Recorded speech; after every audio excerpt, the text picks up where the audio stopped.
Hi, everybody. We just got done watching Michiko and Hatchin episodes 1, 4, and 22. That's a lot. Yeah, it was a real big skip this time. Things happened, and stuff. Mm-hmm. A lot happened. Yeah, so let's start with, what do you guys think I think of this show? It's pretty good. I think you really like it. I'll just say I think you really like it. Same. Like, what number? Oh, I'm gonna make you do it. You're gonna make me do it. 8. 8 or 9. Yeah, I'd say about an 8 or a 9. I would say 8, yeah. When I first watched the show, I gave it an 8, and I thought about... I've always went back and forth between 7 and 8, but yeah. So, somewhere right around there. Yeah, that makes sense. Yeah. Anyway, it's episodes and stuff. it's a show. Stuff happens. Things Boobs. happen. Booba. Boobs. Booba. Mm-hmm. That's it. That's the entire episode. We're done. Hawooba da booba. Anyway. So I'm going to try and clarify when we talk about. God, now that I'm thinking about. Okay. Oh God. Okay. So the show goes back and forth with flash forwards and flashbacks, but it doesn't explicitly state that they are a lot of the time. And I get the feeling that the show plays with that a little bit of like, okay, this is what's presently happening. And it's like, no, actually, this is a flash forward. Or like, no, this is actually a flashback. And you don't know until a later episode that it's like that. Anyway, completely unrelated. We see a woman crawling through some sort of tunnel of some kind. I don't know, she's just crawling, as you do. You crawl through tunnels all the time, don't you, Spooky? You crawl through them tunnels? Yeah, I crawl through tunnels every day. Do you have a man sort of following you with a gun, tapping it against the sort of door? Well, he Yeah, wasn't following. He was just the prison guard checking the cells. Yeah, Gamb. Can you fucking pay attention, Gamb? Please. I'm Gamb, sorry, I wasn't paying Gamb, attention. I got distracted Gamb. because the frame after that was her boobs. Gamb, I literally had a slideshow and I saw that. Come on. Her boobs were in the frame. I got distracted. Her titty are just out. Yeah. Out. Yeah. Just she do out. got titty though. She got the titty and she like boom. Boom. Out. They're out. They're free. Speaking of free, turns out this is a prison break and it's a jail and she's escaping. Ooh. And you suddenly see like all the guards being like, rah, someone is doing a thing. They're like, everyone shut up the people who are in jails. What are they called? Prisoners, that's right. Shut up, prisoners. And the prisoner's like, oh, how far do you think she'll get? And it's like, I don't think she'll get that far. She'll need to go through the ventilation area in order to do that. And there's no way she can get out. And cuts to her as like guards are shooting at her through the ceiling. And she's like, oh my God, and like running. And gets to a dead end. It's like, oh, okay, well, this is the end of this character. No, it isn't. She kicks through the ceiling and knocks out a guard and takes his gun and runs. Mm-hmm. And her name's Michiko, we learn. It's like, okay, she is a main character because that's the name that's in the title of the anime. Got it. What? She is one to commit to memory. What? Get to a point and the guards are like, hey, stop or we'll shoot you. Wait, no, don't shoot at us. That's not what's meant to happen. Stop.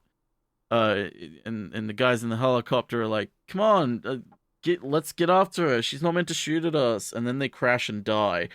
And then so she escapes and that's it. We cut to an intro and it's like a Cowboy Bebop intro, very much so, but in a little bit less of a chilled, relaxed style, more like a chill summer South American style, which makes a bit of sense. Like, there's a little bit of Caribbean influence thrown in as well in that sort of sense. And Watanabe did the music for it, the creator of Cowboy Bebop, so it makes sense.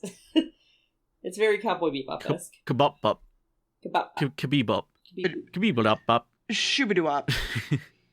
Sham-it-up-bop-bop-beep. So we cut to a road where a truck is driving down it. Wow, what a truck. It drives past some sort of building that looks a bit like a church. It's kind of the only building in the middle of nowhere by the looks of it. We hear it's been like a month since the jailbreak, I think. Or he either said jailbreak or outbreak. I had to look back and forth real quick. Jailbreak. I was like, is this like zombie series? I legitimately thought that for a second. I was like, is there like a zombie apocalypse, like just like subtly in the background? Well, I was like, that would be awful. And not like, oh my god, that's awful for the characters, but like that would be kind of shitty because like from what I've seen so far, it has nothing to do with zombies and wouldn't fit with zombies.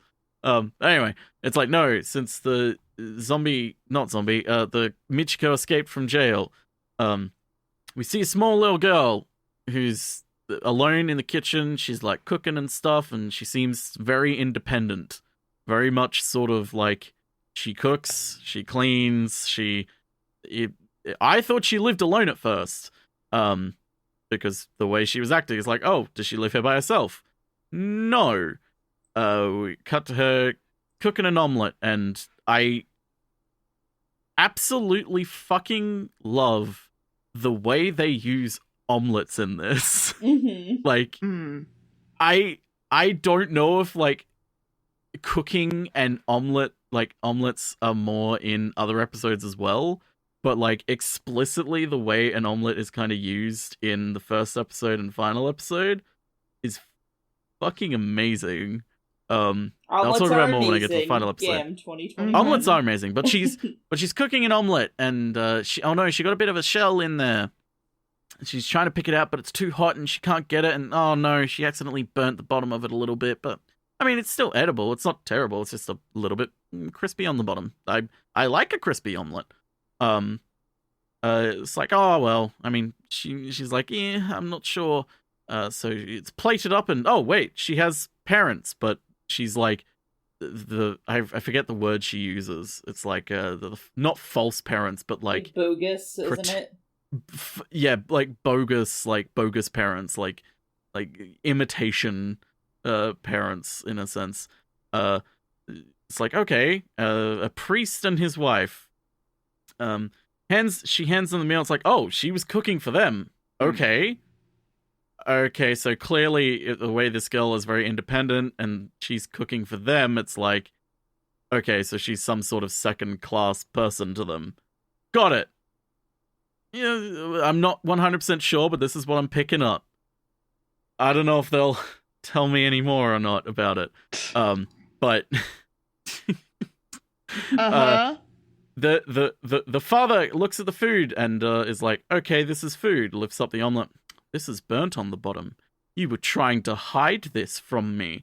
We don't hide our mistakes in this family. And just tips the plate on the floor and drops food on it and tells her to do it again. It's like, okay, the parents are shitty and abusive. And it's like the wife was very okay with it and was like, didn't flinch at all. It's like, okay, this child lives in an incredibly abusive household. And it seems clear that she's adopted somehow of some kind. It's a church, so I'm assuming she's just an orphan. It's like, okay, got it. Shitty, abusive parents. Okay, this character is established. What are we going to do from here? There's a little bit more, though, to make sure you know that the parents and the household she lives in is shitty, which, like, a little bit more, that's good. Sure. Make sure it's there, reinforce it. We see that she has a sister. Who is not biological sister. It's the daughter of the priest, who is incredibly shitty to her, and is older than her, I believe. Then we also see that she has a younger brother, who is not biological brother. It's the priest's son, who is really shitty to her and is awful. And it's okay. She's adopted but not loved. It's cut to Cinderella. a homeless man. It's Cinderella. Yeah, it's quite She's literally used Cinderella. for money. But anyway. Yeah, she's used for the money. We cut to a homeless man eating some delicious Hot Pockets that are old and have flies. Suddenly Michiko walks up and takes one of them and takes a bite out of him and tells him to hang in there, man. Things will get better soon. Not in a like caring way, but in like a confident sort of smug way of like, hang in there, man. It's like, okay, she's not an inherently terrible person. So this person that broke out of jail isn't evil. Got it. She's just kind of shitty and not really that great of a person. Anyway, we cut back to the little girl at the house, and she's cleaning with a dish rag, cleaning the floor, scrubbing up and down, and then suddenly the sister comes along with a mop and bucket and lifts the mop up out of the bucket, puts it back down. And this little girl's like, please don't do it. And the sister's like, what, this? And then kicks the bucket in her face.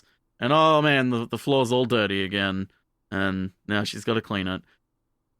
She lives in a pretty shitty and abusive household. And she takes it. She doesn't fight back. She doesn't try and seek help from anyone, it seems. She just takes it. They do, like, kind of cement the idea that, like, everybody in the town, like, thinks this priest is a really good person. And yes, B, which I like that scene. Yeah, and then B, they also, basically say, like, if you're not here, you're gonna basically be out on the street dead, so, like, your choice. Yes, so, yes, which... It kind of makes sense she doesn't fight back. Yes, which makes sense, and I like that, but there's also, like, just a bit too much of purely scenes of the family being shitty to her. I agree. It's like, have the scene of... Because next thing that happens is essentially, so I'll get to it, because there's a few things in between that I want to explain, just to really put across...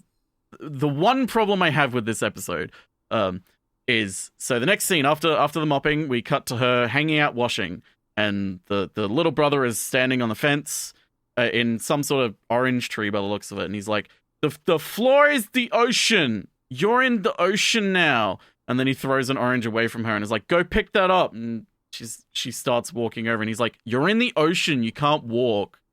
And she just sort of sighs and just starts like getting a little bit angry, but just sucks it in and just accepts it and starts pretend swimming, and it's just like, why do I put up with this? And he's like, you can't breathe underwater. So she breathes and then goes and gets it. It's like, okay, she's not like, it's not like a sort of, she likes the way she's treated. It's like, we get it, cool. Wait, did you get it? I'm not sure. I think we need it reinforced a few more times. So yes, the siblings are awful and abusive to her. We cut to the little girl talking to the mother, and the mother is berating her because the little boy threw a rock at her. Sorry, I forgot to tell you how that scene ended, because he thought it just ended with her being told to pick up an orange. No, it doesn't. The kid throws rocks at her, and hits her constantly until she catches one on accident, kind of. She looks at it and is like, oh, it's a rock. And then he jumps down off the fence and kicks her on the ground and kicks her ass. It's not nice to her. So we cut to the mother being like, why is there this black stain on your shirt? And she's just like quiet. And the mother's just like, we do all of this for you, you ungrateful little shit, essentially. Locks her in the dungeon. I joke, but it quite literally just looks like a dungeon. Fit with bar, door, and lock and key. So we cut to her having a shower, and by shower I mean sitting in the shower tub, curled up, having just, her one little bit of respite in this world, and then suddenly the water gets turned off, not by her, just turned off, and she's like, oh, what? And goes to look at her clothes, and her clothes are gone. Someone's stolen her clothes. I don't know who would do that. So she grabs a towel and just walks out into the hallway in a towel and tries to get back to her room. But the sister's there, and she's like, towels are for wiping, not for wearing, and tries to pull the towel off her. But she's like, please don't. I'm tired. Can we just, can you not? And the daughter's like, how dare you? I'm gonna stop doing this. And then pushes her down the stairs, and the little girl goes tumbly-wumbly down the stairy-wary, and pan over to a image of Statue of Mary. It's like, yes, this family of religion are not very practicey what they preachy. We cut to a bank where Michiko walks in and is like, give me the money. I want the money. And everyone's like, what? No. And she's like, give me the money or I'll blow your head off. We come back to the little girl, and if you haven't noticed yet, she's in a bit of a shitty situation. Yeah, a little bit. So this is the scene that I really liked in this. Some dude is over, and he's clearly like a important member of figure of the community, like a policeman or something. He's doing a welfare check. Yeah, welfare check. Okay, that's what I thought it was, but I want to make sure. And it's like, okay, he's over for dinner, and it's like he very clearly is being eating up hook, line, and sinker. Like, oh, you look very well adjusted here, Hana. Like you're really liking it here. And Hana's just like, yep, it's great. And it's like, wait, why doesn't she say no? Help me. It's like, because she knows, like, A, the family will, tell him that she's lying, and B, fucking punish her for doing it, and C, even if he helped her, like, there's nowhere she can really go, so she just accepts it. And during dinner, they're all really nice to her above table, in that they kind of ignore her. But, the policeman's over, so we can't be openly shitty to her. So it's not that the family is shitty because they are just shitty people. It's that they are awful and abusive to her because they want to be. And they know when to not be abusive to her, which is a nice little touch, but still, by that point, it's like, okay, they're kind of cartoonishly evil at the moment. Like, it is literally Cinderella. But anyway, we cut to little bits like, oh, hey, a cat. What a lovely cat. Whose cat is it? And the mother, who we learn fucking hates the cat, is like, oh, Hana found that. Hana found the cat and brought it in. And then the little brother is like, no, I found it, not her. And I was like, wait, really? Why would you tell me that? And it's like, oh, we all love and take care of it. And cut to scenes of them very clearly making Hana take care of it, not them. Because, this family doesn't do anything. They want her to do everything. Yeah. So, that's what they do. We cut to then cut back, and they're like, oh, well, whose turn is it to look after the cat now? And both the siblings just kick Hana's legs, and Hana's just like, ow, my leggy. Anyway, that's the end of the dinner scene. It's like, okay, I think she's in a bit of a shitty situation. I can't we tell. cut to the mother. Yeah, I know, right? We cut to the mother laying down on the bed, looking at the check for keeping this girl. And it's like, wow, it hasn't increased. Do they know how expensive it is to raise a child? And suddenly the cat's up there on the couch, rubbing its face against her, being like, hey, I love you. Give me attention. I want to spread some love. And she's like, ugh, cat, I don't like this. And then I was like, cue her cartoonishly kicking the cat off the couch. Which, yep, because she's cartoonishly evil. Kicks the cat off the couch. Is like, oh, I hate this cat. And just go. I wasn't expecting the next. Well, I was thinking it, but I was like, this is really over the top. But the next thing that happens is she goes to Hana and is like, I need you to get rid of this, and throws a potato sack at Hana, and I'm like, oh god, the cat's in there. The sack starts moving, And the mother's just like, just get rid of it. And Hana's like, okay, I have to do what you say. Like, yeah, I have to do what you say. It comes back and the little brother's like, where's the cat? And the mother's like, Hannah got rid of it. And the little brother's like, why would you do that? Why did you kill my cat? And then we get a scene where the little brother is riding Hana like a horse, and it's just like, the cat was faster than this, and he has a rope around her neck like a leash. It's like, the cat was faster than this, move faster. And the sister comes along and is like, wasn't our cat white? She's dirty, let's clean her. And sprays shit in her face and like wipes her face in a shitty way and gets an iron in order to like, you know, clean her, because he's an iron to clean. Steam, but yes. Steam, that's right, yeah, sorry. And that's the breaking point for Hana. But she just sort of, just before the iron's about to strike her face, and just as the steam's touching her face and burning her, she knocks it back, folds backwards, and the little brother falls on his back and is like, where?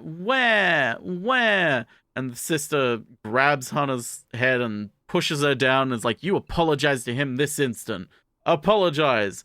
And Hana's just like, no, I haven't done anything.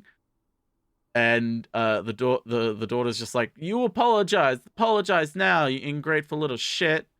And Hana cracks and slaps her and punches the fuck out of her and is like, you remember this face, because like, I hope you fucking remember it and feel awful for what you've done and what a terrible person you are, essentially. And she runs out. She just walks away. She's outside, walking, and is just like, what have I done? Like, there's nowhere for me to go. I'm in the middle of nowhere. There's nowhere that I can go. No one I can go to. I have to go back. And she's like, well, I don't want to go back by myself. Like, can I at least find the cat? So she tries to find the cat to walk back with, but the sack blows in the wind. There's no cat. The cat's gone. But then a truck rocks up, and it's someone's there to rescue her. And she's like, but that's not real. That's not how this works. People don't just show up and rescue you. So we cut to the next scene, which is the next day, I assume, I think. Yeah. And they're all having a lovely meal together. Well, sorry, I forgot. There's another scene I in between it where the phone calls and the priest picks up, and it's Michiko being like, is Hana there? I'm gonna be there to pick her up tomorrow. And the priest is like, what? No, don't come pick up our money maker. The priest is like, honey, get the gun. We need to protect our property. So then we cut to the scene where they're having a lovely meal together, and Hana has just a glass of water. Yeah. Punishing. Which at that point I was like, wait, okay, I need a little bit more clarification on what actually happened and what didn't happen, because it's clear, like very clear, that the person didn't show up to save her, because she says that's not what happened. But I was like, okay, but was this just her imagining herself fighting back and being like, trying to use that as justification, as like, this is why I need to just take it right now, because if I fought back, there's nothing I can do, and fighting back would just make it worse, so I need to just accept it. Like, that was just her going off in her mind, disassociating from it all to imagine and different scenarios. And then Speaker was like, nope, it's just the person not showing up that wasn't real. It's like, okay, got it. We hear a motorcycle in the distance, and the priest is like, honey, get my gun. And the wife's like, what? Okay. And then the priest walks out of the room to go shoot the person driving up, and we hear a vroom vroom. Through the window bursts Michiko in a motorcycle. It lands on the table. That's not how physics works, but whatever. And she's like, get me Hana. Who's Hana? Which one's Hana? And points to the daughter and is like, you Hana? And the daughter's like, ah! And she's like, you're not Hana. And you Hana? And then Hana's just like kind of looking a bit indifferent and just like annoyed that Michiko's there. Just like, this is not the time, sort of thing. And Michiko's just like, come with me. And then Hana looks at her and is like, wow, your lips are rendered really well. You got booba. And she's like, okay. And then they go. And then police are chasing them. But who cares? They're gone now, bitch. They've escaped because the priest tried to shoot them and was a fucking awful shot. And so he's like, give me my money back, bitch. I love that you're like, she looks at her booba. The thing that happened there was she looked at the tattoo on her stomach because Hana has the same tattoo on her stomach. No, the booba. She looked at the booba. The booba was in the frames, so... She looked at the booba. But we cut to them escaping, and then cut credits where there's a Nelly song. So yeah, there we go. Episode 1. Mm-hmm. I do agree with you that the scenes of abuse went on too long and went too over the top. I think they could have definitely cut it down. I don't really know why it went the whole long. I do know that this was like the person's like the director's like first thing ever. So part of it's probably just kind of like that, but it's also just like, I don't know. Like, I get it. Her life has to be shitty enough to run away with some random fucking lady who has the same gang tattoo as her and is obviously like, I don't know, she literally like escaped from prison. Not that Hana like knows that at that point, but it's like she just burst through a fucking window on a motorcycle and doesn't react to fucking gunshots. like I get that your life has to suck, but you could have cut like the amount of shit like in half. And like the cat thing didn't need to happen. So it's just like, I agree with you there. There was too much. Like, I think you do need to show the parents are shitty and just using her for money for sure. And like making her like do shit. That makes sense. Showing the kids just kind of like viewing her as like a toy. That makes sense. But you didn't need, I agree that you didn't need a lot of the shit in between. It's uniquely weird to me because it's only in episode 1 that it has this problem. Yes. The other 2 episodes that we watched didn't really have this problem where it's like, okay, we get it. Mm-hmm. I don't know why you're sticking on this. So yeah, it might just be that like they just wanted to really make sure it's hammered home. Yeah. And I mean it does like the shit that they do, like I feel like the cat the whole cat thing they could have gotten rid of, but they could have kept the bit where the little boy is riding Hana. And I agree. Like, I agree. Been like, you're doing this because you're the cat. He's just like, I want to ride you now. Yeah. Like, I agree 100%. You can just do that. The kids, because that scene is very pivotal. Like, making the kids view Hana more as like a toy, I think makes a lot of sense. The like evilness of the kids doesn't make as much sense to me, you know. Yeah, the kids see her as a toy, the parents see her as property. Yes. I mean, the biggest thing is that kids usually mimic their parents, so that would probably be why. But so, I would argue that basically... the children are shittier, like significantly shittier than the parents. Right? Oh yeah, because the kids are like, I mean, the parents, treat her, the parents don't physically harm Hana at any point. Well, because no. they don't need to. Yeah, they don't need to. The kids already do that. And then also the kids don't have that sort of restriction. They don't give a fuck about the money. They don't care. Right. Sort of thing. Anything they do can be, like, covered up. Yeah, I just think there's a better way of doing it than just having kids be like, I'm gonna fucking steal her clothes and kick her down the stairs for no reason. Because it's not like, I feel like if there was, like, a gain, it would make more sense. But there's, like, it doesn't really, it's just like too much, you know. It's like the shit they do just goes too far, where it's like, hell, I don't even care that much about like the fucking using the hot iron, because it's like maybe a kid would be stupid enough to be like, I'm gonna use this fucking hot iron, you know what I mean? But it's just like, I don't know. If the story was more about specific abuse, like the I don't know about the rest of the episodes, but from the episodes that we got, I kind of got this feeling that it is not so much about the sort of abuse that that Hana goes through.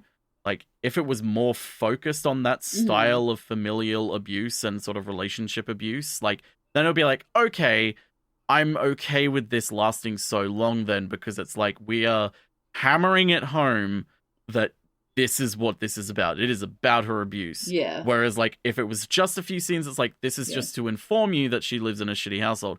But I kind of get the feeling that the show is more about the sort of concept of what someone does with their circumstance, and sort of like, you could add elements of like family, what is family, and what is like who you value, etc., etc. Yeah. But it's like, it doesn't feel like it's about the sort of abuse. So to me, it's like, to me, episode 1 feels like the director went, I want this episode to end on the shot of Michiko being like, Hana, come with me. And I want the shot of Hana beating up the sister. Don't know what else to do. Just make the whole episode this. You know what I mean? Like, that's what it feels to me. It feels like the director was like, or whoever was like, it would be really fucking cool to end this episode on Michiko being like, hey, Hana, come with me. And it is a good ending to the episode. But it's like, there's just so much shit in there that doesn't, like, it doesn't really even matter. You know what I mean? Like, no. Yeah, see, that's what I mean. Yeah. Like, if the whole story was more about abuse, then it's like, okay, then it actually matters, because it's kind of reincorporated through the story. But for this, it's like, the purpose of the abuse is to inform us, A, this isn't her biological family. B, she lives in a terrible, terrible situation. C, she's had to grow up and be independent and is so already disillusioned with everything in the world and just accepts everything that comes her way because she knows she can't do anything else. She can't afford to try and, you know, the concept of justice would disgust her, because it's like, something such as justice cannot exist because of what I've been through. It's like, okay, we get it. This is a child who is absolutely broken and just is in dire need of care. Yeah. No, I agree. And you only see the priest in one more episode. He shows up in episode 2. Yeah, in the finale. He shows up at the very end. Yeah, that's who that was. But yeah, no, he shows up like in episode 2. And he's like, Hana, come on back to me, and shit. And then he's like, wait, if Hana, like, happens to die here, then I get insurance money. Okay, maybe we can stage something. And then Hana's like, Michiko, help! And then Michiko's like, I got you, Hana. And then Michiko fucking kicks the shit out of the priest. Which is pretty good.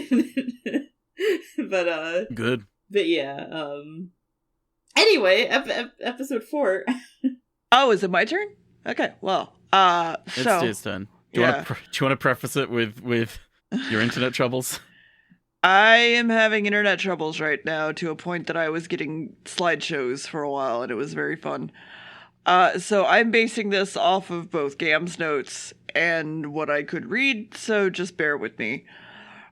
So we're at the Pumbaa Club and a bar where the booby lady is looking at a drawing of a dude.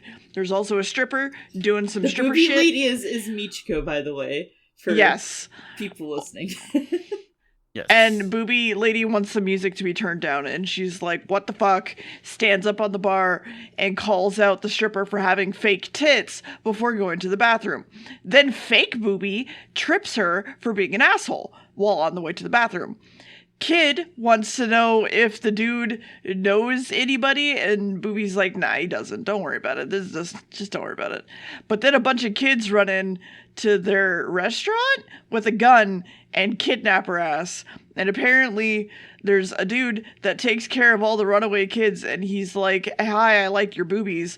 Also, I guess she hurt one of the kids' hands and is threatened about it. And then there's also a naked woman nearby, which is actually the stripper, who is angry that he wants to fuck someone else and goes and gets a beer. when she goes to leave, Hold it. the little blonde kid has a knife and she's ready to fucking fight. But then they almost get hit by a car of the lady with the fake boobs. And then we also see that she has a young kid with her. And I believe she calls her little sister. They go to eat at Boobie's restaurant and talk to the kid about Boobie, and also the dude who's apparently her dad, and Boobie lady is not her mom. And then they apparently don't have any money, which makes the chef angry. And then she just, like, takes her shoes off and dances on some tables and then runs away. Can we stop for a second? Because I need to understand what fuck that was. Because I am the entire... Okay, so literally what happens... I'm going to break it down even further in just this specific scene. Picture this, audience. The police are coming. You can hear the sirens. The chef is happy because he knows he will get them arrested and get his money in the end. Our stripper hero suddenly is smiling, takes her shoes off, holds them in her hands, delicately leaps onto the table, floats over to the next table like...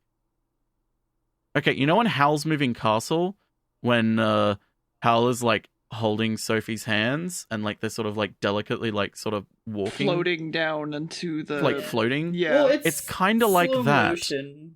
She's just ballet. It's like slow ballet motion. It's jumping. I specifically, like, mentioned it looks like ballet jumping.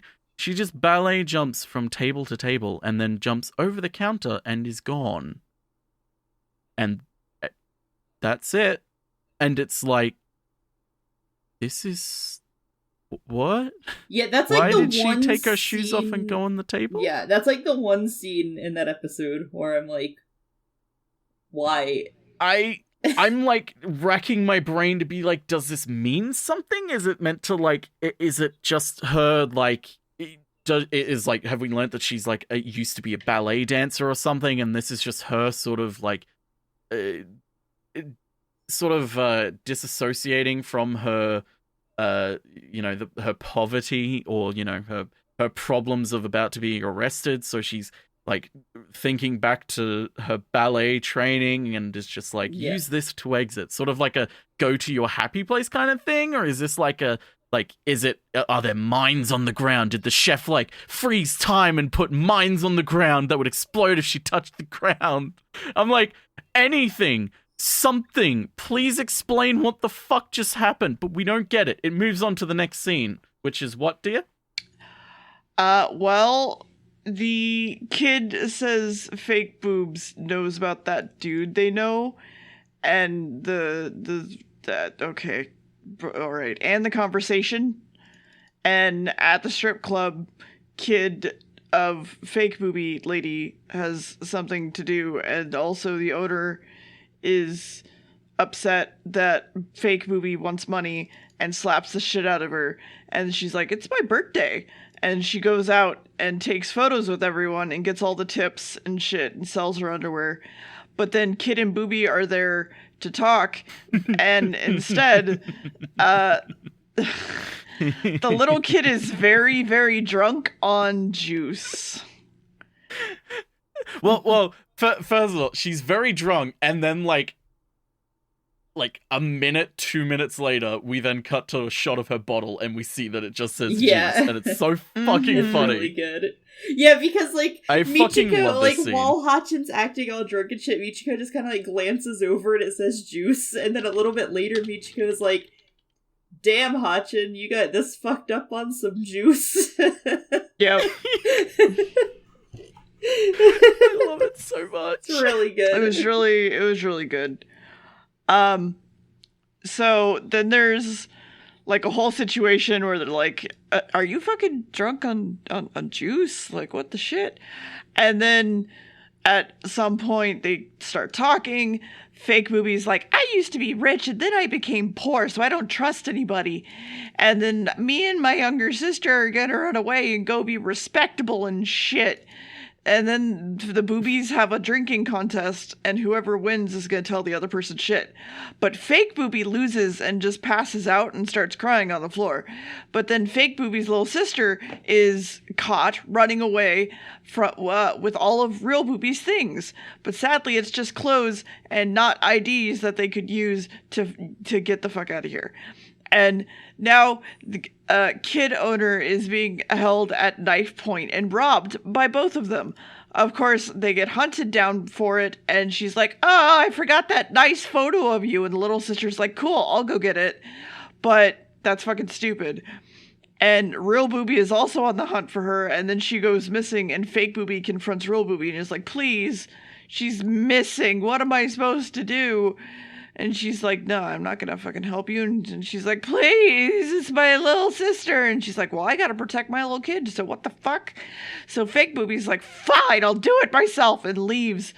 But then she's in a taxi and she's driving away, and the taxi gets pulled over by a bunch of little kids with guns, and they fucking murder her. And then that's it. That's literally it. That's all there is. And then Nelly sings. Episode 4 is, like, probably the fan favorite episode of the series. Mm-hmm. It's a good one. Yeah, I get why. I liked it. I really like 4. I love that the conclusion of 4 is PP going up to Michiko and being like, "Hey, this is kind of your fault." And Michiko's like, "No, it's not." And she's like, "Yeah, but, like, you'll help me, right? Like, my little sister is, like, in danger, and, like, you know, I could really use your help. Like, please, you know, we're alike and stuff." Literally going through the stages of grief. Yeah, and then Michiko's like, "Sorry. Like, I have shit to take care of, too." Which is, like, so fucking good, because I feel like in so many other shows, Michiko would have been like, "Okay, yeah, I'll help you." Because it's like, she's our protagonist, you know? But, and she's, like, mad that she can't help her because she, like, gets it. But she's like, "Not my battle, sorry." And then, like, the ending of it is just, like, you know the girl sister's fucking dead. And then the ending of it is just the stripper getting shot down in the fucking street. And it's like, I love it. Mm-hmm. I was going to ask, because I was like, I love this. Do you actually, is there anything more about the little sister, or is it just left to be super obvious that or do they have like another episode where they go back and it's like, no, "Oh yeah, I killed her," or like, "Here she is," or is like, is that it? That's it.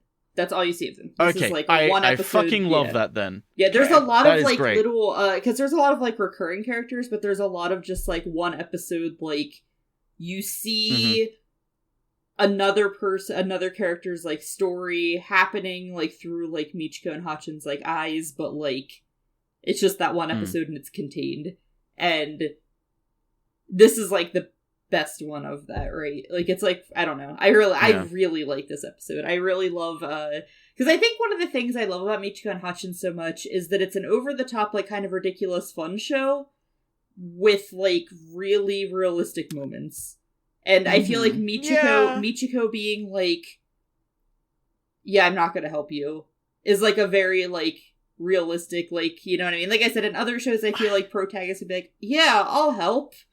You know, but I feel like the best part about that scene is what happens immediately after the stripper leaves, though, because after that Michiko just throws her lighter at the fucking mirror on the wall, shatters it, and just goes, "Why the fuck did I say I wouldn't help her?" Yeah, and it's just like, what the fuck's wrong with me? Yeah, she regrets it because, like I said, she knows what she's going through, but it's like she knows that she's gonna die. Yeah, she knows she's gonna die. She knows, like, exactly what's going to happen. She knows what she's feeling. But she also is aware, like, I can't do this. Like, I can't put myself at risk. Yeah.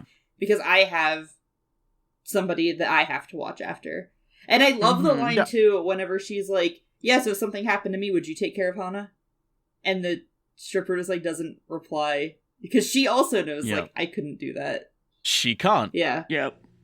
It's not like, oh, well, if Michiko dies, like, there'll be a happy scene where the stripper's taking care of, like, Hana's having, like, a lovely time being with the stripper's little sister, and, like, they're having fun breeding each other. It's like, no, that's not how it fucking works. Like, she can't afford to do it, and Hana would most likely be treated the same that she always has been. She would just be abandoned, yeah, and I more than I think about it as we're talking about it, I feel like, I was kind of incorrect earlier. It is about the circumstances that you're in, and is about how people deal with and try to break free of abusive situations. Yeah, I wouldn't say necessarily abusive. I would just say shitty lives, I guess, is better. Right? Because you have, like, you have different characters throughout. I mean, this one, obviously, like, the stripper is being, like, abused by the dude who runs the strip club, Mike. Mm-hmm. I called him Mike. Yeah, he just looked like a Mike to me. What's his name? Nico? Is it Nico? Mike, whatever. I don't know if it matters. Yeah, but, I lost my train of thought. But also, it's like, you know, Michiko, like, broke away from, like, her shitty situation, which was literally breaking out of prison, and, like, actively trying to escape it by getting, because her whole, like, goal was, like, to get Hana back to, Hiroshi, who's, like, they were, like, all in, like, the same, like, gang, and Hana's his daughter, and Michiko, like, is in love with Hiroshi, or whatever. So she's, like, I'm going to get this child to her father and make things better.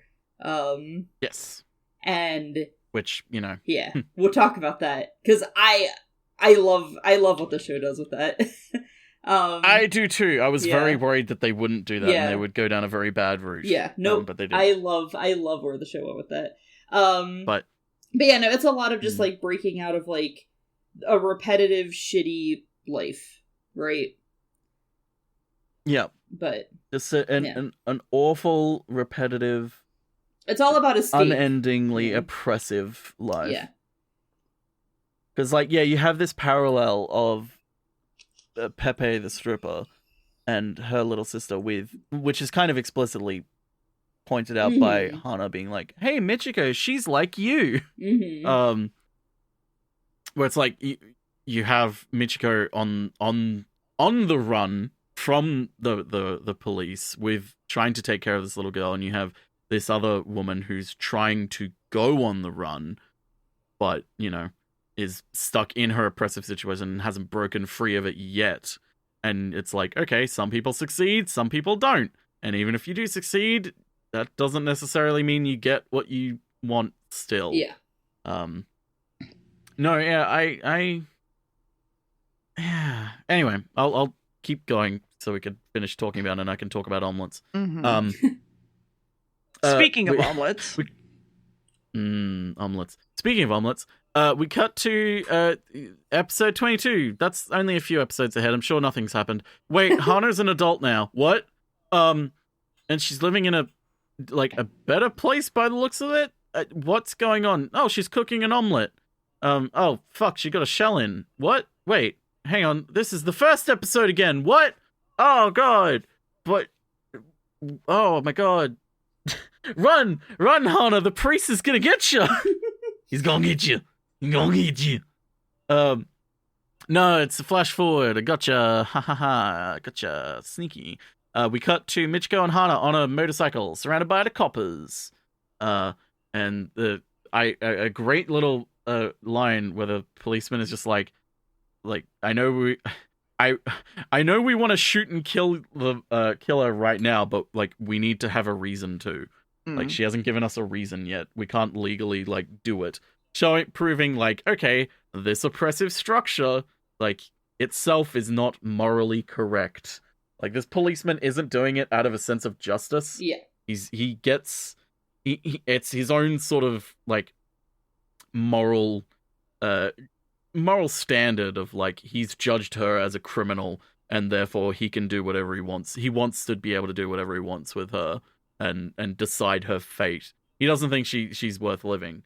And so Michiko is just sort of sitting there, and it's just like, hey, take this girl. She had nothing to do with this. And they're like, okay, whatever. Get out of here, Hana. And she takes Hana. And Hana's like, no, wait, what about Hiroshi? We were gonna see him together. I saw him. We were so cool. What? And she's like, I'm not a dumb girl. Like, I don't want to, like, you can't just force me to do what you want. And then she throws herself at the cops. Quite literally. And starts, like, thrashing around and then grabs every salaryman's greatest Achilles heel weakness, which is their tie, and starts choking the policeman with his tie. And he's like, how dare you? And then she's like, punch, kick, it's all in the rhythm. And Michiko is like, Hana, what are you doing? And starts like punching and kicking the policemen around her as they all walk up to her with their guns one by one instead of just shooting her from a distance. Yeah. But it doesn't matter. It really doesn't matter. Yeah, it's just kind of steal silly, a car. like in the like when you it's say silly. it's like in the moment it doesn't matter, and it's like, okay, this is like a scene or whatever. But then like when you sit back and think about what's happening, it's like, wait a minute. Yeah. It's the sort of thing of like, if the story itself and these characters weren't believable in their own scenario with what the world has established, then it would be like, what, like, it would literally it would actually probably have taken me out of it and been like, why didn't they just shoot her? Like, guys, you have guns. Like, you surrounded her and then you decide to walk. Like, it would have really annoyed me. But here it's like, it doesn't matter because it's not about the fact that they have guns and they're around her. It's not the fact. The scene isn't about them getting captured. The scene is about like what's happening between Hana and Michiko right now, and the fact that there is this overlooming oppressive force closing in on them. That's what matters. The literal minutia of like what's happening in the frame isn't what actually matters. So they get in the car and they're driving away. Vroom vroom. It's a Mazda ad. Actually, isn't it a VW Bug, but as a police car? It is. It's a Beetle. Oh, I love the Beetle. police cars in the show. I honestly thought it opened up and I was like, is this what that Lupin the Third is? Isn't this that Lupin thing that everyone likes? God.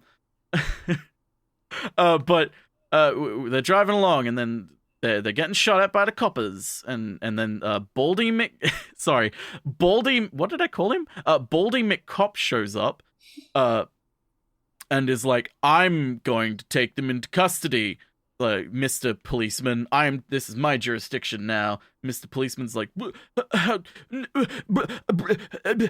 because just before he showed up, they cornered them in an alleyway, and the policeman's like, you ran away. Now I have a reason to put a bullet in both of you. And then he goes to shoot. And then he looks at Lieutenant Idiot next to him and is like, you idiot, you grabbed the wrong gun. You grabbed the empty gun that she had and not the real gun that I had. And Lieutenant Idiot's like, I'm sorry, sir. And they run away. And that's when Baldy McCop shows up.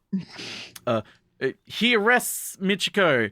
And she just sort of accepts it, I guess. Or he captures her because like she trusts that he will actually arrest her and not try and kill her like the other cop was. Hana is like, no, don't get arrested. You're so sexy. Haha.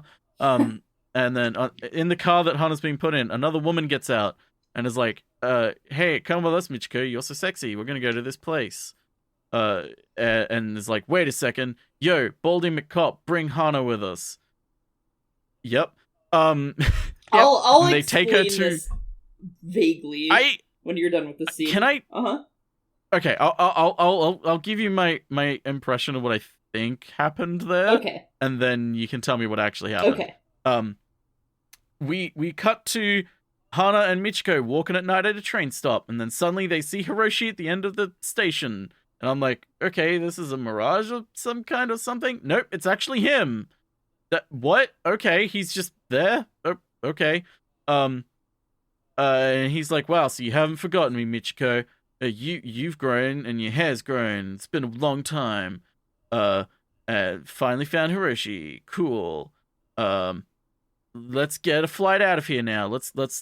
I want to get away. My name's Lenny Kravitz. Let's get out of here. Southwest Airlines. Southwest Airlines. She slams her fists on the door of the pilot and is like, yo, dude, it's 4 a.m. Wake up. Let's get a flight out of here. And he's like, dude, it's 4 a.m. Can you fucking wait till the next morning? She's like, oh, can I at least like book it now? And he's like, yeah, sure. How many seats? And she's like, only 2 seats. And Hana is like, what? And we cut to Hana the next morning, walking into the kitchen as Hachiko. I said Hachiko. Michiko is cooking. Hachiko's not cooking an omelet. That would be amazing if Hachiko was cooking an omelet. fucking dog cooking an omelet. That'd be amazing. Michiko's cooking an omelet in the same sort of way that Hana does, but Hana is kind of annoyed at her and is like, "What are you doing?" And like, "I didn't know you could cook. You can't cook." And Michiko's like, "Yes, I can. I can surprise you. Here, taste. Like, here, I'll leave you floored with my omelet." And like, kind of puts the spoon in Hana's face, and Hana like ignores it and like pushes it away. Is like, "I don't want this. Like, no. I don't want you to leave." Like, she's angry at Michiko for like kind of dumping her and Hiroshi in a sort of way of like, we've gone through all of this and now you're just sort of leaving me. And Michiko just sort of says to her like, "Listen, like, this is just how it has to be, and like, let's leave on a cheerful goodbye. Like, let's not leave angry or bitter. Like, let's be happy."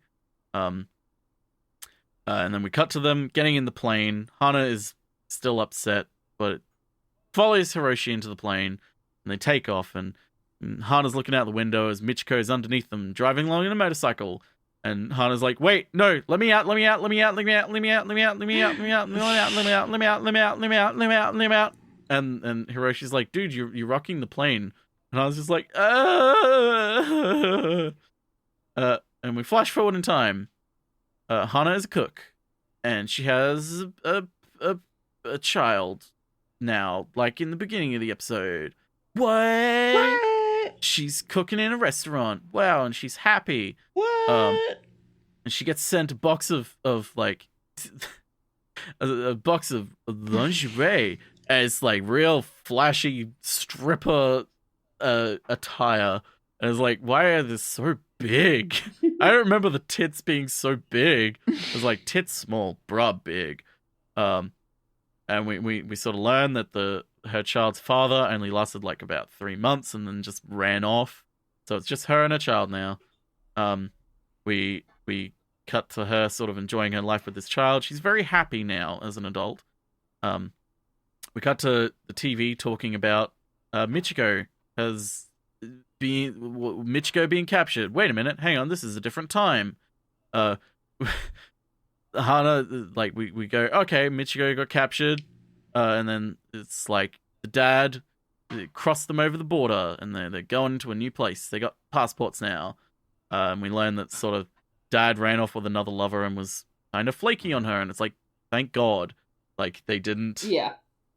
It's like, it's clear that like this father wasn't separated from his daughter in any sort of sense.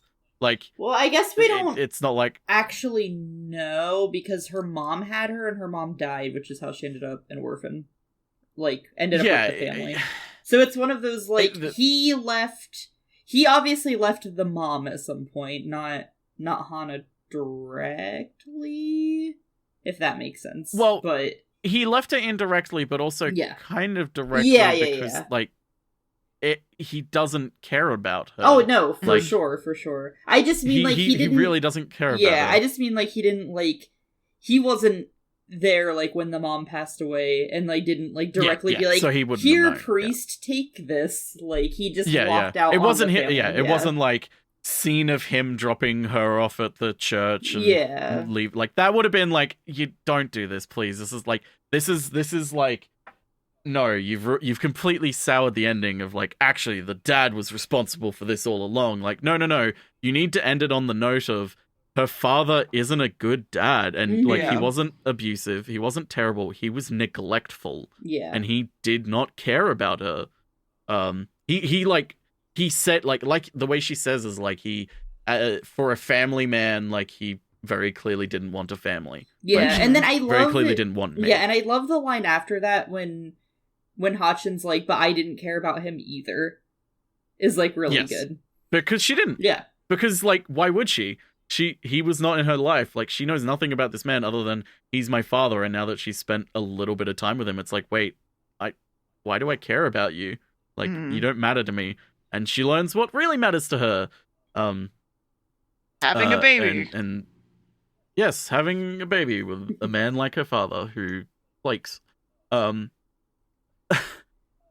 we cut to her back in the future, and she's like, I've realized that like my real dad all along was Michiko. Like, who mattered to her? The only person who really mattered to her in her life was Michiko. And so she's like, I want to write her a letter. She writes her a letter, and then she gets a reply a few days later saying that it's undelivered. She's like, oh, that's sad.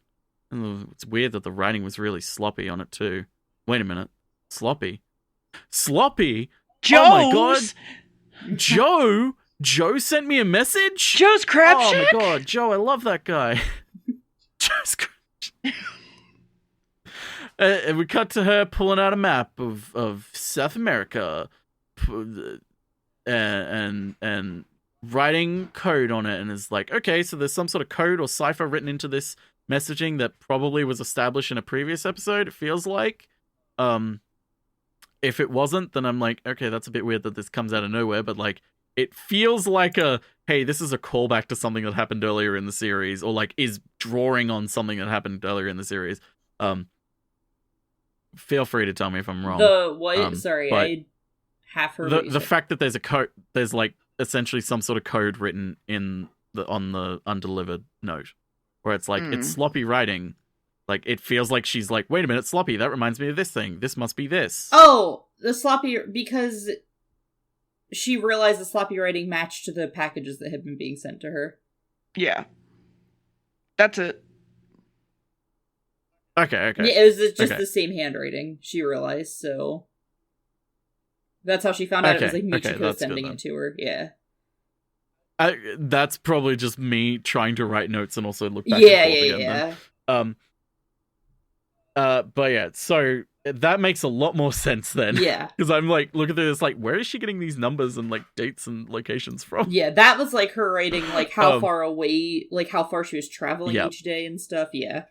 Figuring out. Yeah. So she was putting it, okay, that makes a lot more sense now, because I'm like, there is some piece of information that I have missed somewhere, and I didn't know she was getting other packages. So that completely fits the rest of that puzzle for me. Mm-hmm.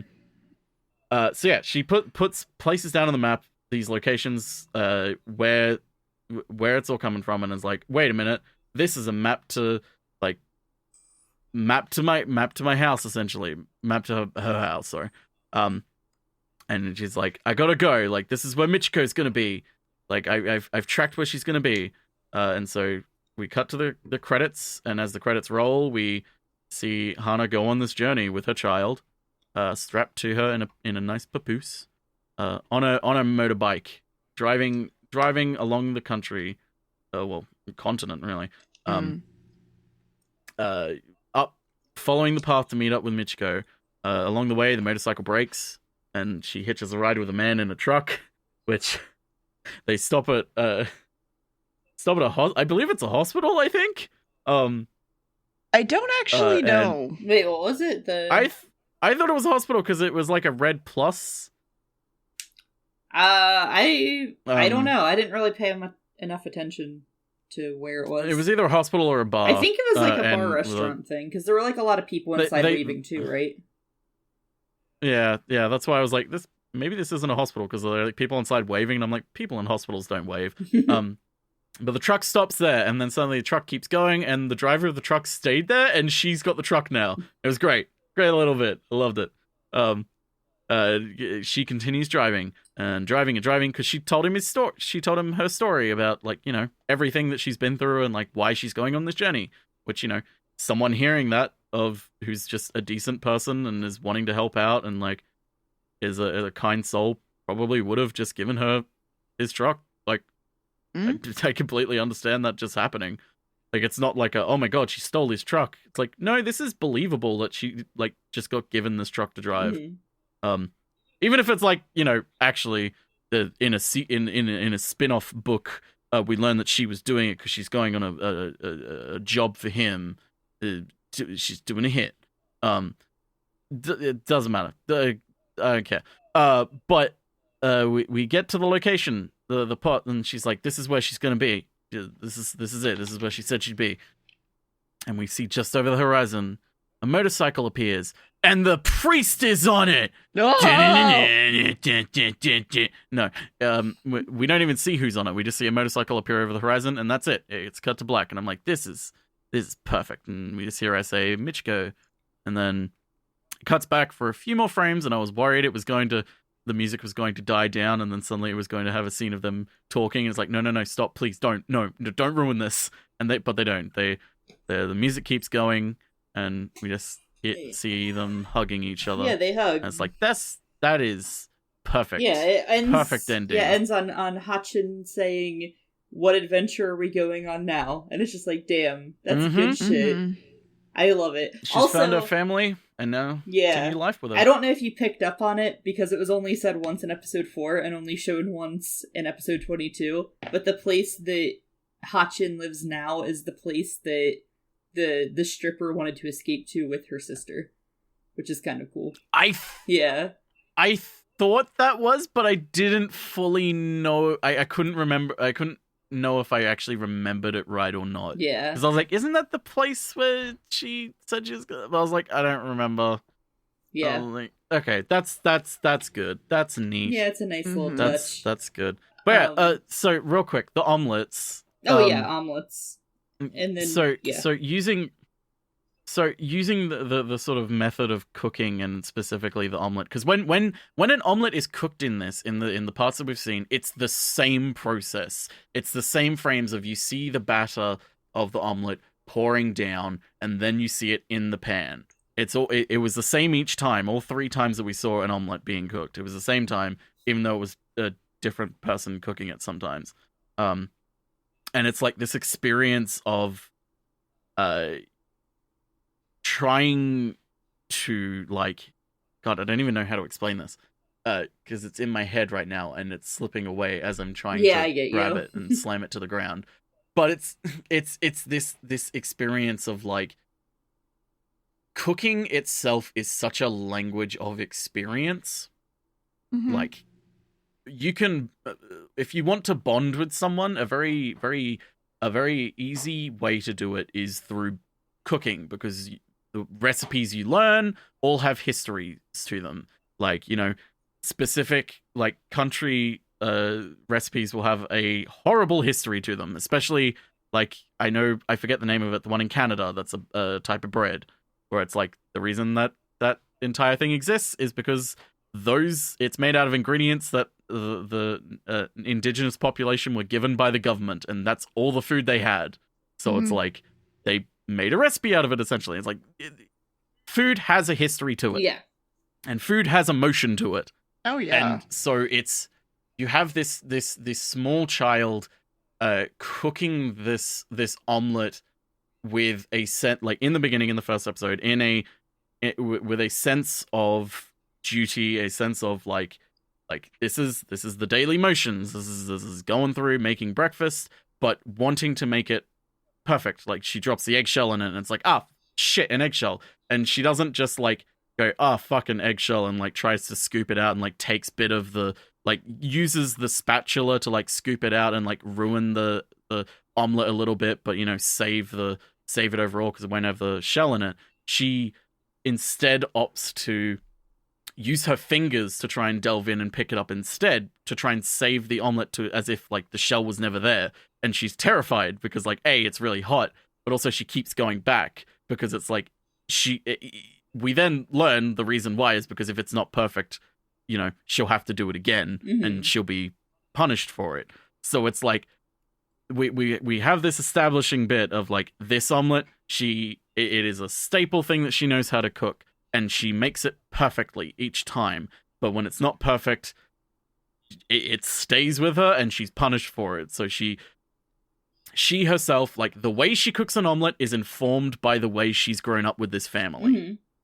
That's kind of what I'm getting to. Yeah. Is like, she makes and treats an omelet the way that she essentially has to act around this family. It has to be perfect, has to be, nothing can be wrong with it at all.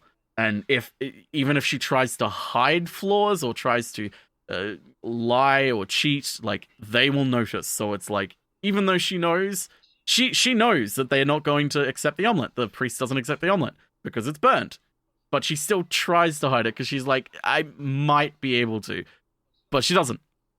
The next time we see an omelet cooked in the 3 episodes that we've seen was when we see her cooking it in the future again, I believe was the next time. Or was it? No, yeah, it was that, because we see that first and then we see... I'm getting my future mixed up because there's the flash forward and the flashback. But her in the future, and it's kind of the same as the first episode, where it's like we see it go in, we see her obviously more happy, more free-flowing, but we see an eggshell go in there. And she doesn't make the same sort of fuss that she did when she was a child with it. Like, she obviously, like, the eggshell's in there, and she's like, oh, crap, an eggshell. But it's not a terrified nature. It's purely from the fact of, like, oh, the sort of sense of, like, oh, wait, I've messed up this recipe. Or, like, no, she's so established to make an omelet perfect that when it's a mistake like that happens, even though she's not in an environment where, you know, fucking up an omelet or burning it a little bit is going to lead to some sort of punishment, she still has that in her mind, and she still freaks out a little bit. It's like, ah, God, like, little piece of shell, like, let's get out of there. But she's grown enough that she doesn't burn her fingers to get it out. Like, little, talk about fucking character growth. You can show a character growing through the way they fucking prepare food. Yeah, for sure. And that's, the second I noticed that, I was like, okay, this is pretty neat. And then we cut to fucking Michiko cooking an omelet. And it's the same thing. We see the batter going in, and we see her cooking it in a sense that's a little bit more uneven than the way that Hana cooks it. It's not perfectly circular. It's, like, lumpy in a little bits of areas, but it's still very clearly, like, an omelet. And she tries to offer it to Hana, and Hana's like, you can't cook. Like, looking at it and is like, this is not an omelet. This is not a proper omelet. Like, you cannot cook. And Michiko is like, well, I can surprise you. Like, here, try it. And it's like, well, she's cooking an omelet this way because this is the way she's learnt how to cook an omelet. This is, like, the way we might learn more about her backstory in other episodes. It doesn't fucking matter. I know that, like, I know by the way she cooks this fucking omelet that she is a woman who does not care about perfection. What she cares about is the practical. All that matters is that she gets food. It doesn't matter that the food is perfectly presented. It doesn't matter if it's a little bit burnt, if it's a little bit off. Like, all that matters is that, like, hey, I want an omelet, so I'm going to make it like an omelet. And to Hana, someone who is more structured and more forced to be a perfectionist through this abuse that she's gone through, you have her not able to accept this other way of cooking an omelet, this other way of living, because, you know, even though she's not under that abusive household anymore, she still, like, the things that she's experienced have stuck with her, and although the bad parts of it are gone, those bad parts have informed her as a character and her as a person and who she is and what she does and how she acts with things around her. And to a point where it's like, hey, I was abused, but at least I learned how to cook a perfect omelet, sort of thing. And so it's like, she cannot accept anything less than perfect when it comes to this sort of omelet. And it's like, there's one way you could have had it. If it, hypothetically, let's say it ended with them, like, we see a post-credit scene or whatever of them living their lives together. If you wanted to make it a little bit more obvious, like, as much as I would hate the idea of showing their lives together in the future, don't do that. But if you wanted to make it a little bit more obvious, what you would then have is then you'd have Hana as this adult now. You'd have Michiko coming back into her life as, like, Hana has now accepted and understood why Michiko has essentially done what she did, but also kind of been like, you were kind of wrong. Like, Hiroshi, like, no, he wasn't my father, you were. You would have them either cooking an omelet together, or you would have Hana eating an omelet that Michiko has made. Yeah. Just to simply symbolize that Hana has not only accepted but embraced Michiko into her life, and she has affected her in such a positive way to break her free from this perfectionist mindset that she has been stuck in due to this prior abuse that she has come through. But it's like just that small scene of Michiko cooking that omelet, I fucking loved it so much. It's real good. There's a lot of really good little callbacks throughout. Yeah, sorry for a fucking 20-minute rant about omelets. It was interesting about omelets. I want to talk about the scene. All right, go ahead. Sorry, I want to talk about the scene with that we talked about briefly with Michiko getting arrested. That you mentioned that you were like, I don't know what's going on, and I was like, I have some context for you. Mm-hmm. Oh, wait, before you say it, can I say what I was going to guess? Yeah. So I had two guesses. Okay. One was they were friends of Michiko, and they were like pretending to be police, and I was like, that doesn't... Yeah, no, I mean, that could be it, but I don't think that's it. Or they're essentially people who are trying to force Michiko. They're essentially like, quote unquote, good cops in a sense of like they're like, hey, Michiko, you're not a terrible person. You're doing a great thing by like trying to get this girl to safety. But like, if you stay here, we kind of have to arrest you, and like you need to get away from here. So like, we'll help you get out, and like that's the way that they essentially smuggle her out, but it's through quote unquote official channels. Well, not official channels, but like they get her out of the, like, they basically, through doing that arresting thing, they get the police off her back for now. Kind of. So,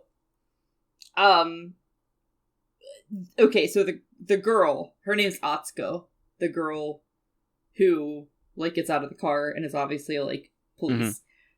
She and Michiko knew each other when they were kids. They were in the same orphanage, okay? One ended up becoming a criminal, the other ended up becoming a cop. When they were in the orphanage, they were, like, kind of, they didn't get along, but there was, like, they obviously, like, in some sense, like, kind of cared about each other. You know what I mean? It's just one of those, like, you're living together. Solidarity. Yeah. So anyway, throughout the series, she is chasing Michiko. When Michiko got arrested the first time, it was her who arrested her. And throughout the series, she's trying to get Michiko back, because it's kind of like her lifelong rival type thing, you know? There is a scene earlier in the series where Michiko essentially, like, she tricks Atsuko, and, like, escapes from her, and it's, like, a whole big thing. So, basically, they know each other. And it's Atsuko's, like, goal, like, I'm gonna arrest Michiko again.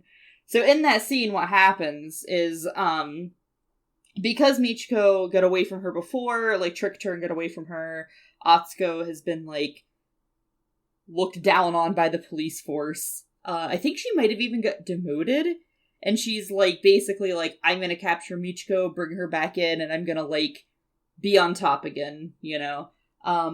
When she arrests Michiko, it happens off-screen, but basically Michiko's like, hey, let me get this girl to her father, like, just let me go for that period of time, leave them alone, let them go, and then I will turn myself in. And Atsuko, chooses to believe her because she can tell at that time that she is sincere. So that's what happens. Yeah. Michiko, like, lets them go, and then she's like, okay, got that taken care of.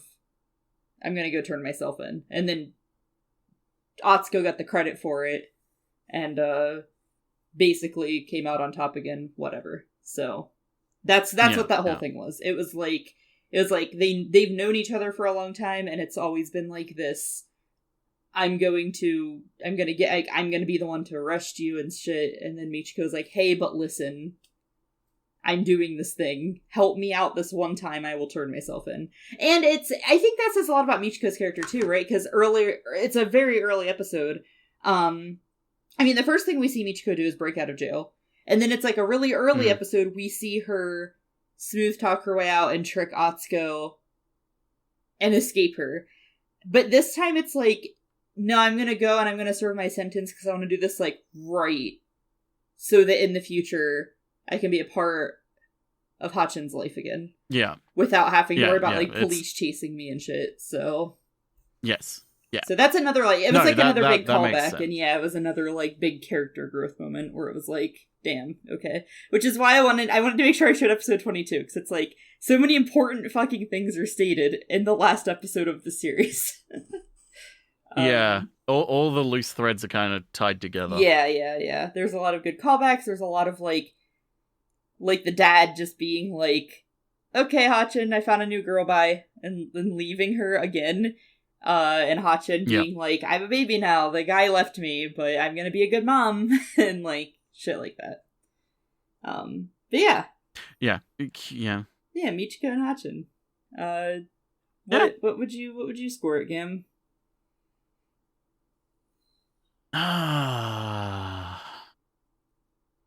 So I'm gonna ride you through my process of like, this is, I know, haha, ass and everything. This isn't that. This is me, like, as I was going through, as like watching the first episode, up until like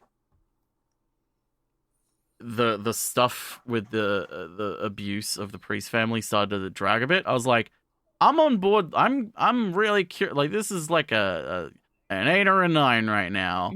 And then like it started dragging. I'm like, you're kind of losing me a bit. This is like a 7 or a 6 right now. Episode 4 came along and I'm like, okay, this is, I'm seeing some stuff in here. It's not really changing either way. 22 came around and it's like, okay, I'd say maybe an 8 or a 9. Now that we've finished it and we're like talking about it, I mean, I'm definitely wanting to go back and watch all of the other episodes now. That's a given. Because I'm like, I want to know more that's in this and more of the ways that they tell this story and build up to that ending. And it's like, it's not perfect. There are things in it which like we said, the whole priest thing and like probably some other stuff that I've either missed or just didn't know because it was part of other episodes as well. Yeah. There's like a part like in the late middle part of the series where it gets a little bit too wacky for me again, but it like reels itself back in. So yeah, it's definitely not perfect. Yeah. Yeah, I'd say probably an 8. Okay. I definitely an 8, maybe a 9 if I watch the rest of it and I still am really positive with it. Like if I, like you say, with her, it gets a bit too wacky in the middle. Like if I have the same thing, and it's like, yeah, it stays an 8. But if it's like, no, I think it's great. It's fine. Like I probably bump it up to a 9, so I'd just say an 8. Yeah. And dear, what did you think of this PowerPoint presentation?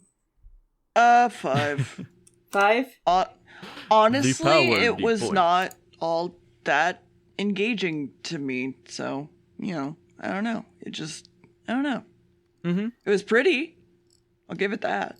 It was. I don't think we've mentioned how kind of fucking beautiful it is. Oh, like, yeah, it looks really not nice. just like, not just design wise, but like the colors as well. It's very like burnt orange and reds and yellows. Like, well, also it's set in fucking South America. Not a whole lot of anime does that. So yeah, yes, and it's very clear that it's set in South America. Oh like yeah, it literally. It's not like it literally has posters for Carnival. So like. It's like it's fictional, like the design of everything, the look of it all is very like South American. It's based very heavily on Brazil, because I never knew this actually. I guess Brazil has like a really high Japanese population. Yep, which I didn't. I never knew that. But I guess so. Basically, what they did is they took Brazil, they made it like a little more Japanese than Brazil actually is, and then they made it like a fake. It's a made up country. So or continent, I guess. Well, Brazil is actually the largest Japanese community outside of Japan. Yeah, I didn't know that until I was looking it up. Yep, I did not know that. I was like, that's interesting. Huh. But yeah, it's very, very, very heavily based off Brazil, but it's a fictional place. Mm-hmm. Yes. So yeah, it's really neat. I know. So it's very also Booba. Booba, yes. Yeah. Michiko's design's really good. She's based off of it's an R&B artist. Alia, is that how you say Nelly? it? Hold on. What's her name? Sorry, I'm looking it up really quick.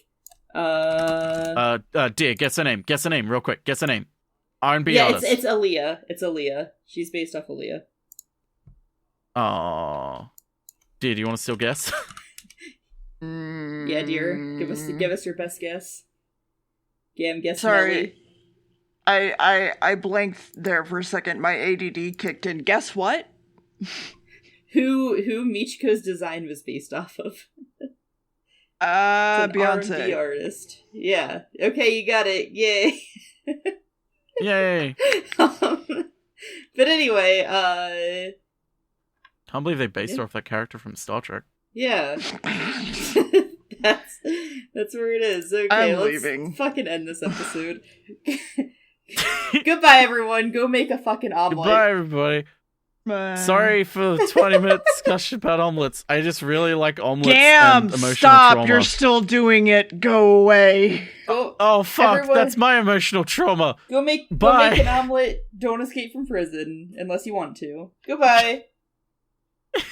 Tweet all your omelets at the Twitter. Please do tweet your omelets at the Twitter. I would love to see images of people making omelets. And then feed them to me. Please. I would say what the ad is, but I'm going to change it. Okay. Dear just said that they've stopped recording, so now it's just me now. All you hear is me. I'm in full control of this podcast now. No one else can say shit. Their recordings are gone. I'm also editing this, so I could have just gotten rid of their audio too, but it is just me. Anyway, I'll see you next week. Make sure you bring omelets to the next meeting. Bye.